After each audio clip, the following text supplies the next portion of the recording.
Yes, ma'am. Opo.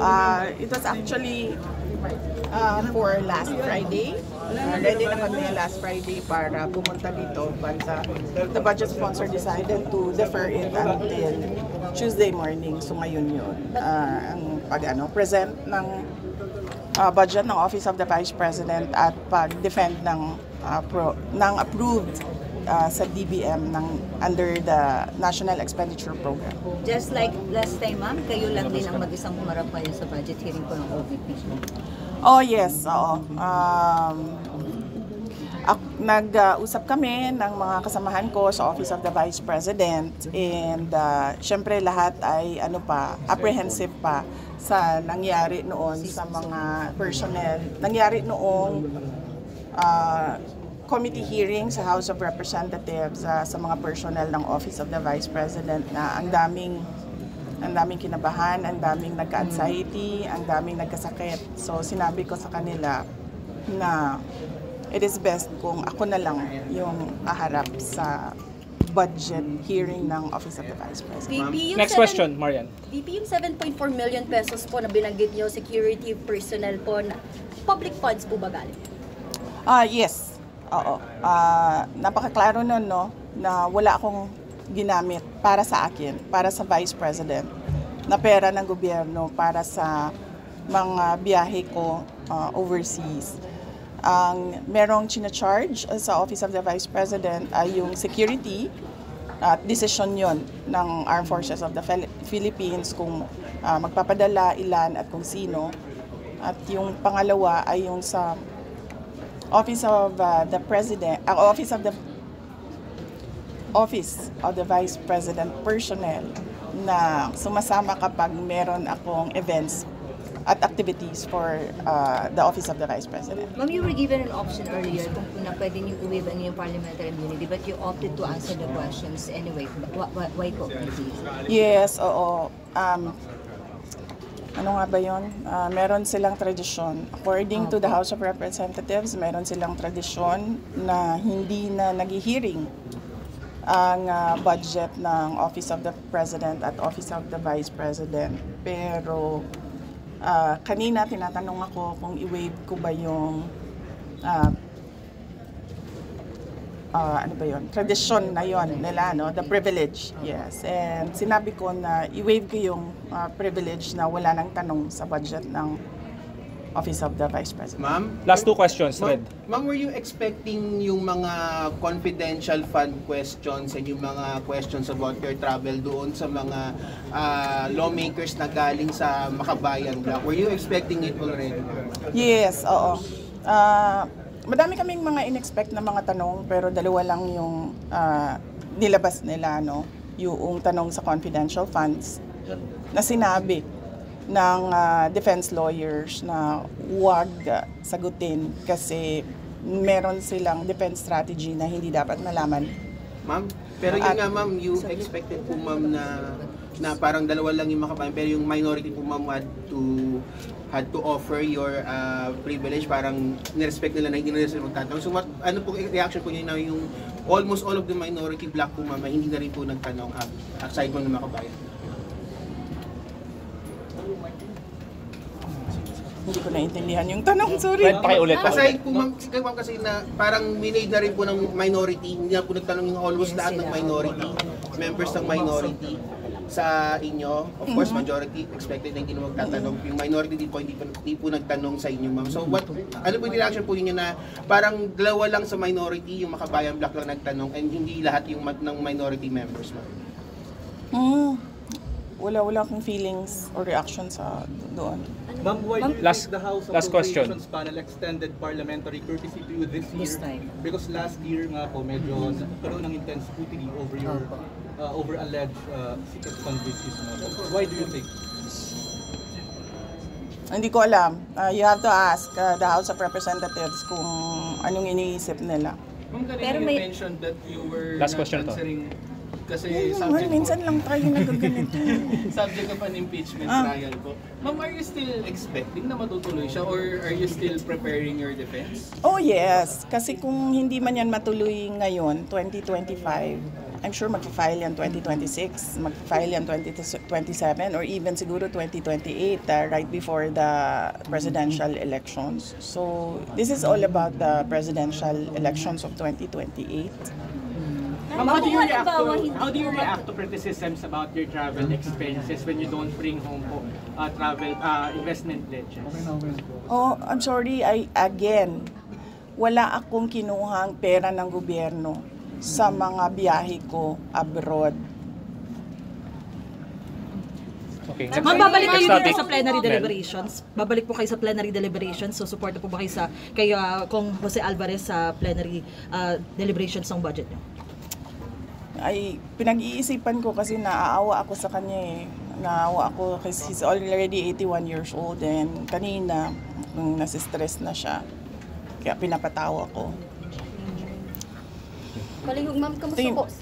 Tingnan natin kung kung nandyan pa yung awa ko sa kanya by the time na schedule na ng plenary. Ma'am, si feeling Marian? mo ba kanina, ma'am, binabanatan ka or medyo mas mabait sila sa'yo this time? Kasi yung word kanina ka nag-react sa President O, Marcoleta. banat yun. Banat talaga yun. Maganda lang magsalita. Magaling lang magsalita yung dalawang nagtatanong. Hindi sila tulad nung dati na paano bang description ng paano yung mga Magtagulan. It was just, Oo. more tame this time. Oo, kasi 'di ba? Hindi naman sila nagtatanong about sa budget eh. Nagtatanong sila about sa confidential funds at sa travel. Eh sinabi ko na nga wala naman akong kinuhang pera ng gobyerno para bumili ng ticket, humingi para sa hotel, para sa representation per dime. Wala naman akong kinuha sa gobyerno. Ma'am, were you expecting an atmosphere a while ago na gano'n na magiging scenario or you prepared for a more intense sagutan sana kung sakali? Were you surprised na gano'n lang kanina? Far from the last time you were here? Oo. Hindi lang yun naging intense kasi hindi ako bumanat. Last time kasi, bumabanat ako kaya naging intense siya. So kanina, naisip ko, pamanatan ko ba ito sila o hindi? Why ma'am? Ba't nga ba hindi? Ba't nga po? Naaawa ako kay Congressman Pepito Alvarez kasi he's 81 years old, and I do not think that he can handle the stress of an intense and heated budget hearing. Marian. Si PRRD, kamusta po? Tumawag siya last Friday. Monday ngayon. Hindi siya tumawag kahapon. No, it's Tuesday now, ma'am. Last Friday siya tumawag. He's okay. Paano okay? Can you elaborate po? He's okay. Nag-usap kami about politics. Nag-usap kami about flood control. Nag-usap kami about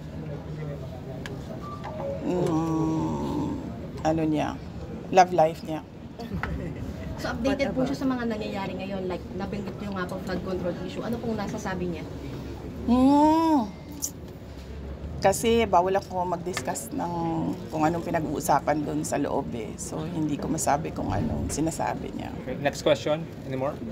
Pero nakababahala kasi parang ang sinasabi kasi ni Attorney Bonfan, he's unfit now. That's why we kept on asking how is really the former president kasi di ba parang kaya po na-defer ang kanyang supposedly confirmation of charges because of his health and medical condition.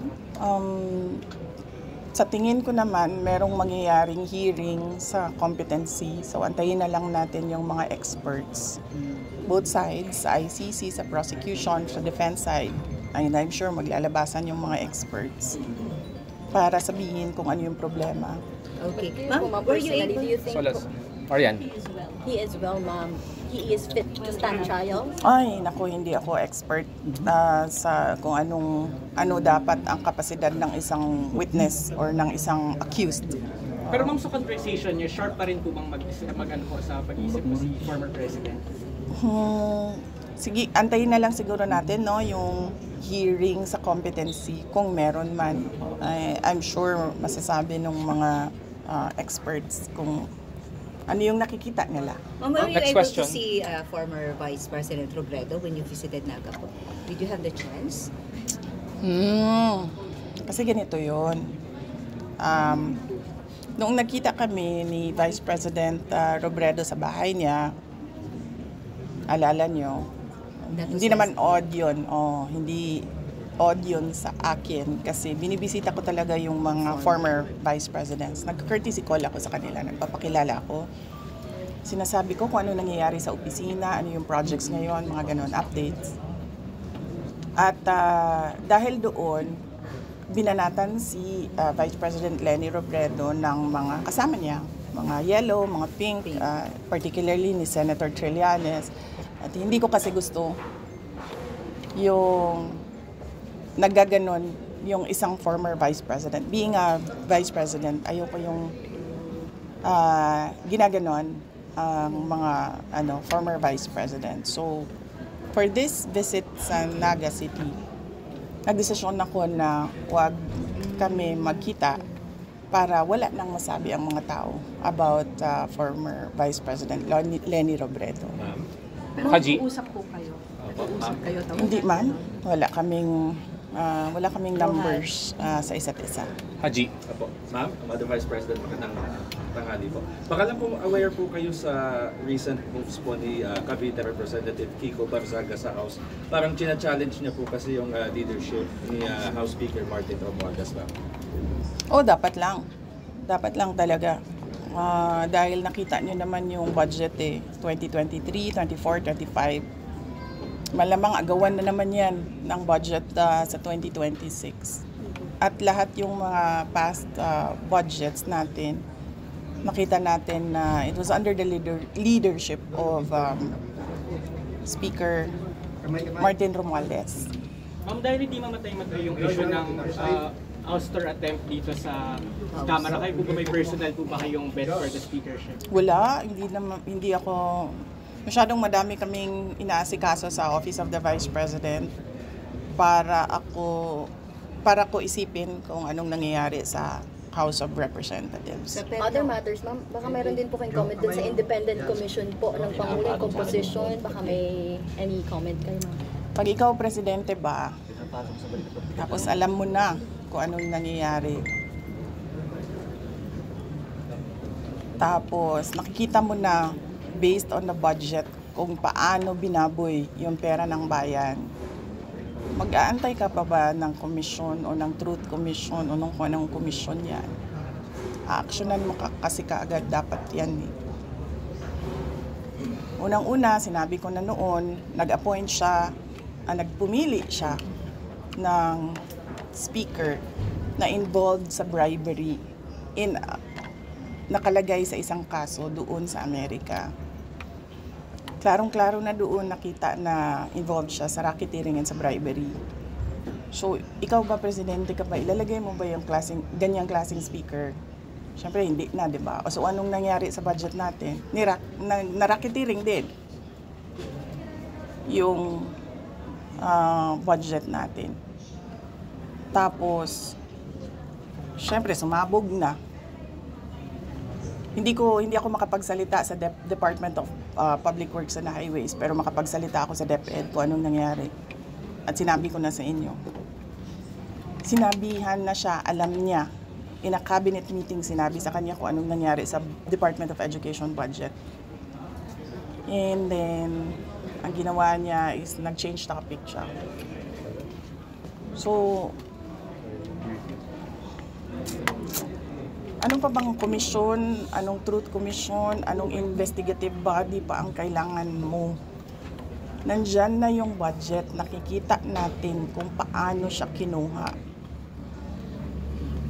Diba dapat nun, diretso mo na gawin, tanggalin mo na yung speaker mo, ayusin mo na yung, sabihan mo na yung mga kaalyado mo sa House of Representatives, ayusin niyo yung budget, tapos panagutin mo na yung mag-lifestyle check ka na dyan sa mga congressman at sa mga staff nila. Dami dyan, may bahay sa abroad.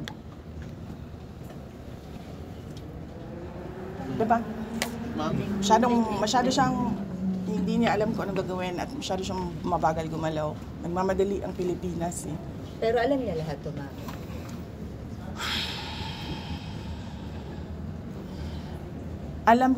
Alam nga nung bata na nakikinig lang at nanonood lang ng balita at nagbabasa lang ng budget. Presidente pa, hindi niya alam. Pero ma'am, di ba too little too late na po ba yung ginawa ni BBM? And of course, dapat po ba talagang kasuhan na si Speaker and si Sandy ko sa mga ginawa nila? Actually, hindi na nga siya too little too late eh. Nothing na nga siya eh. Nothingness na ang ginagawa ngayon. Ma'am, kaso, the Speaker was your campaign manager in 22. Were you not aware of these issues before? Hindi naman siya naging speaker noon eh. Ay, hindi ma'am. I mean yung bribery po, kasi na-mention niyo yung alleged bribery. Were you not aware during the 22 campaign? I do not remember the exact time kung kailan ko nalaman yung case doon sa United States kung saan nabanggit yung pangalan niya sa pagtatanggap ng bribery for the cases that were filed here in the Philippines. Pero hindi naman kasi ako ang pumipili ng speaker eh. Ang pumipili ng speaker ay ang presidente. At naging campaign manager lang naman siya by default eh kasi siya yung president ng partido ng Lakas. Ma'am, yung Any more questions? po sa Senate, ma'am. Senate po ma'am. Sa Senate. Ano naman? Hindi naman tapos yan. Decrease. Meron na namang Senate. Sinabi niya ni SP kahapon, napaka na lang daw ito ng minority. Kaya medyo napikong si Senator Bato. Nagkaroon ulit ng heated argument yesterday. Hindi ko rin sinusundan kung anong nangyayari sa Senate. Pero nandun ako bukas, sabihan niyo yung mga kaibigan niyo sa Senate. Hindi for budget hearing. Meron lang akong bibisitahin na senador. Sino po, ma'am? Ay, hindi ko pala banggitin yun kasi baka tumagal ako doon. Mamadali ako. May isa lang. Si Senator Amy, ma'am. Hindi. Si Senator Amy. Senator Amy, ka-text ko yan araw-araw. Senator Robin. Hindi si Senator Robin. Magkikita kami sa rally sa Japan. May rally kami doon. Ay, tuloy yun, ma'am, yung 20 at 21 po. All right, sa bago na tuloy kayo. Thank you. Thank you very much, Thank you. Vicky. Ma'am, thank you po ma'am. Thanks, Thank you po.